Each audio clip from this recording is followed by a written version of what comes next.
The Bible says in Matthew chapter 24, verse 4 to 8. The Bible says in Matthew chapter 24, verse 4 to 8. And Jesus answered and said unto them, Take heed that no man deceive you. For many shall come in my name, saying, I am Christ, and shall deceive many. And ye shall hear of wars and rumors of wars. See that ye be not troubled. And all these things must come to pass, but the end is not yet. For nation shall rise against nation, and kingdom against kingdom, and there shall be famines, and pestilences, and earthquakes in diverse places. All these are the beginning of sorrows.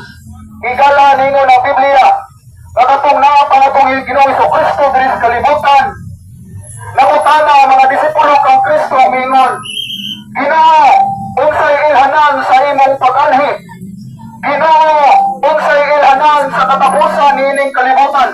O si Kristo mitubag sa iyang mga disipulo mingon, na moabot ang lahing mga adlaw, na daghang mga taong mahingilat, daghang mga tao nga mogamit sa ngalan ni Kristo, daghang mga tao nga modala sa ngalan ni Kristo, o mingon sila nga sila kuno'y Kristo.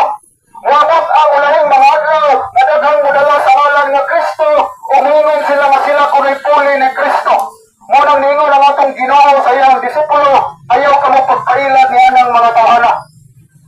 O makadumog ka mo gubat, mga hunghungihong sa gubat higala.